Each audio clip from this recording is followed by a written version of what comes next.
Hi friends, welcome to Paris Home Food. இன்னைக்கு வந்து டேஸ்டியான சுவையான காஞ்ச மிளகாய் கார சட்னி எப்படி செய்யலாம்னு சொல்லி தர போறேன். இது ரொம்ப டேஸ்டா இருக்குங்க. இது ஒரு டிஃபரெண்டா இருக்கும். இதே மாதிரி நீங்க சமைச்சு பாருங்க. இது எப்படி செய்யலாம்னு சொல்லி தரேன். வாங்க வீடியோக்குள்ள போய் பார்க்கலாம். இது இட்லி தோசைக்கு சுட சுட சாப்பிடும்போது பிரமாதமா இருக்குங்க. இது எப்படி செய்யலாம்னு சொல்லி தரேன். வீடியோக்குள்ள போறதுக்கு முன்னாடி நம்மளுடைய சேனலை சப்ஸ்கிரைப் பண்ணாதவங்க சப்ஸ்கிரைப் பண்ணிக்கோங்க. Thank you.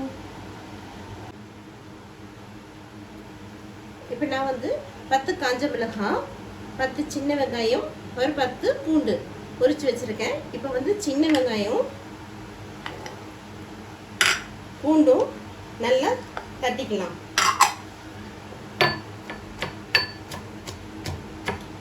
நல்லா சின்ன வெங்காயத்தையும் பூண்டையும் நல்லா கொஞ்சம் குறைன்னு தட்டிக்கோங்க.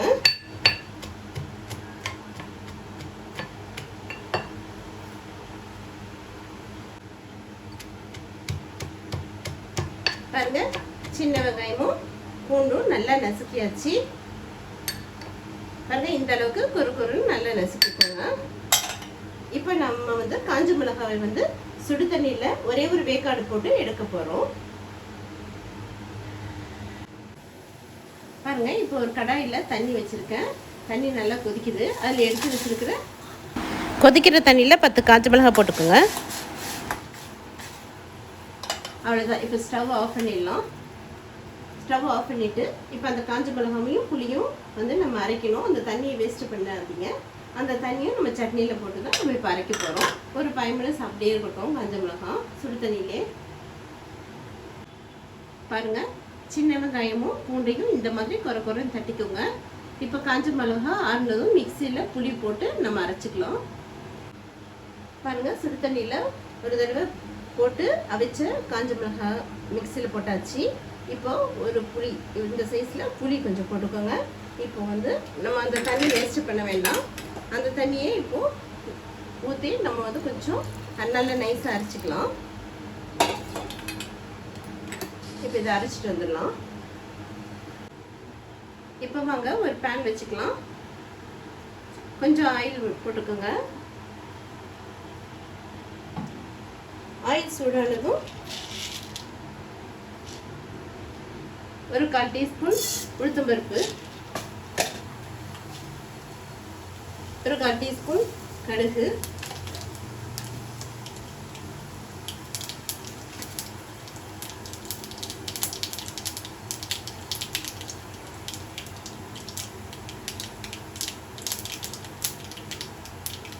கொஞ்சம் கருவேப்பிலை, கொஞ்சம் இடிச்சு வச்ச சின்ன வெங்காயம் பூண்டு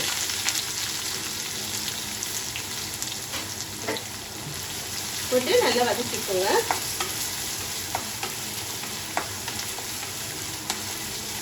சின்ன வெங்காயமும் பூண்டும் நல்லா வதங்கட்டும். அது வரைக்கும் நல்லா வதக்கிக்கோங்க.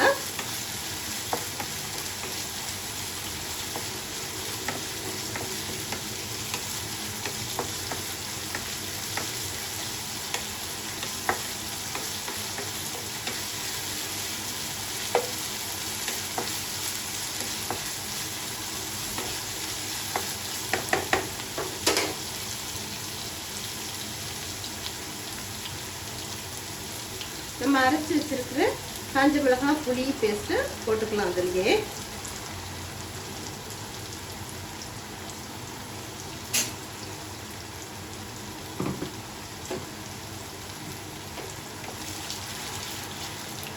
நல்லா மிக்ஸ் பண்ணி விட்டுக்கோங்க.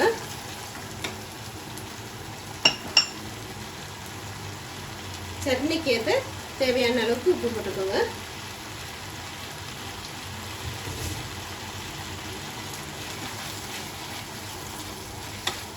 நல்லா கிளறி விட்டுக்கோங்க.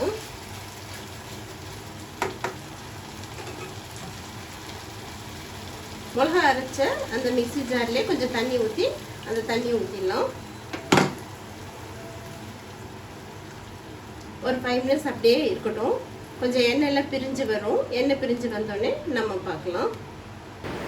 இப்போ ஒரு டீஸ்பூன் வந்து வெல்லம் உங்களுக்கு பிடிக்கும்னா வெல்லம் ஒரு டீஸ்பூன் போட்டுக்கோங்க. புளிப்பு காரம் இனிப்பு சூப்பராக இருக்கும். நல்லா கிளறி விட்டுக்கோங்க. பாருங்க, இப்போ லைட்டாக எண்ணெய் பிரிஞ்சு வருது.